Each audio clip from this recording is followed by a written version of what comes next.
Assalamualaikum warahmatullahi wabarakatuh. Saya Akidatul Haryasari dengan NIM G331210026 dengan matkul Agama Islam. Saya di sini akan mempresentasikan sebuah makalah yang berjudul Akhlak kepada Sesama Manusia dan Alam. Saya mengucapkan terima kasih banyak kepada dosen pengampu saya, yaitu Bapak Gria Ulami, SPDI, MPD. Bab 1 ada pendahuluan, yaitu A. Latar belakang masalah. Dalam persoalan akhlak, manusia sebagai makhluk berakhlak berkewajiban menunaikan dan menjaga akhlak yang baik serta meninggalkan akhlak yang buruk. Jika syariat berbicara tentang syariat rukun, sah atau tidak sah, maka akhlak menekankan pada kualitas dan perbuatan. Contohnya, beramal dilihat dari keikhlasannya. Dalam Al-Quran, jelas sekali disebutkan bahwa Allah menciptakan langit dan bumi ini untuk manusia.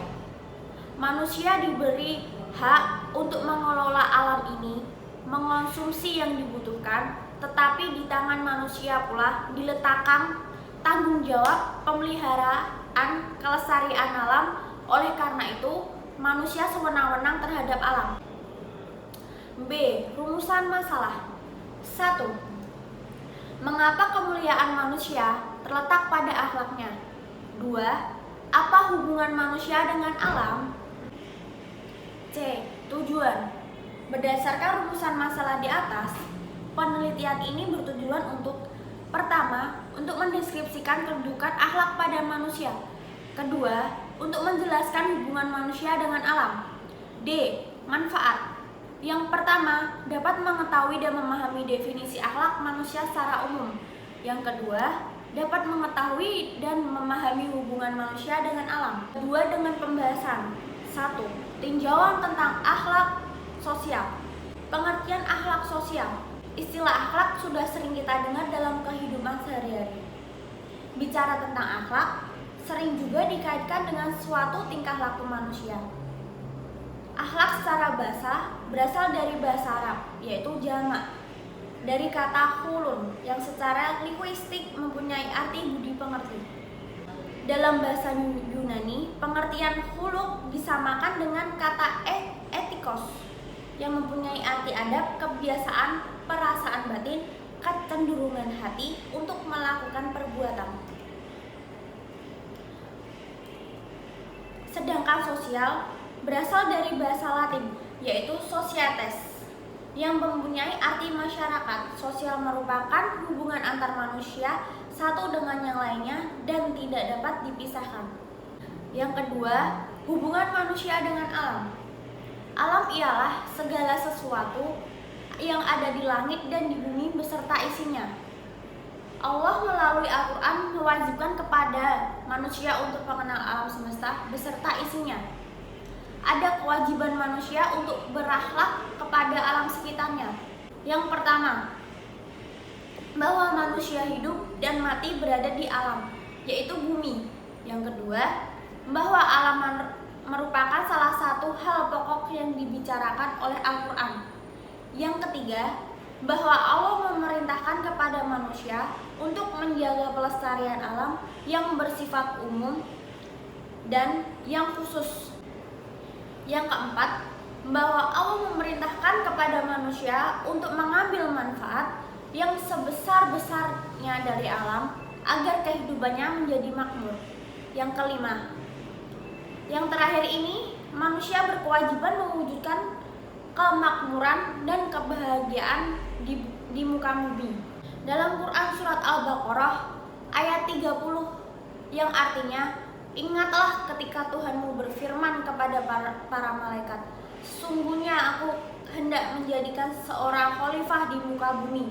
Mereka berkata, mengapa engkau hendak menjadikan khalifah di muka bumi itu orang yang akan membuat kerusakan padanya dan menumpahkan darah, padahal kami senantiasa bertasbih dengan memuji engkau dan mensucikan engkau. Tuhan berfirman, sesungguhnya Allah mengetahui apa yang tidak kamu ketahui. Berakhlak dengan alam sekitarnya dapat dilakukan manusia dengan cara melestarikan alam sekitarnya sebagai berikut. Yang pertama, melarang penambahan pohon-pohon secara liar Yang kedua, melarang perburuan binatang secara liar. Yang ketiga, melakukan reboisasi. Bab 3. Yang pertama, kesimpulan. Ajaran Islam yang paling mendasar adalah keluhuran akhlak. Sifat ini banyak menentukan karakter seseorang, khususnya dalam pergaulan kemasyarakatan. Seseorang yang berakhlak rendah, ia dibenci dan diasingkan dari masyarakat. Sebaliknya, ia dihargai, disegani, bahkan menjadi panutan dalam masyarakat. Keberadaan dan kehancuran suatu umat ditentukan oleh akhlak itu sendiri. Selama masih berakhlak mulia, berarti umat manusia utuh, dan jika akhlak mulai lenyap, itulah pertanda hancurnya umat. Akhlak kepada Allah merupakan perwujudan dari keimanan kita yang kita tunjukkan dengan ibadah kita. Akhlak kepada sesama manusia berarti kita harus berbuat baik kepada sesama manusia tanpa memandang kepada siapa orang tersebut, sehingga kita mampu hidup dalam masyarakat yang aman dan tentram. Akhlak kepada alam merupakan bentuk tanggung jawab dan rasa syukur kita kepada Allah dengan segala sesuatu yang Ia berikan. Selain itu, karena Allah telah menjadikan kita sebagai khalifah di muka bumi ini, kita harus menjaga, melestarikan, dan memanfaatkan segala yang ada di alam ini tanpa berlebih-lebihan. Yang kedua, yang terakhir ini adalah saran. Sebaiknya kita sesama manusia menjaga dan merawat serta melestarikan alam, karena alam pun akan senang jika kita sebagai manusia sadar akan betapa pentingnya alam itu. Kalau tidak ada alam, manusia tidak akan bisa hidup. Bisa hidup kemungkinan 30%. Sisanya pasrah kepada Allah SWT.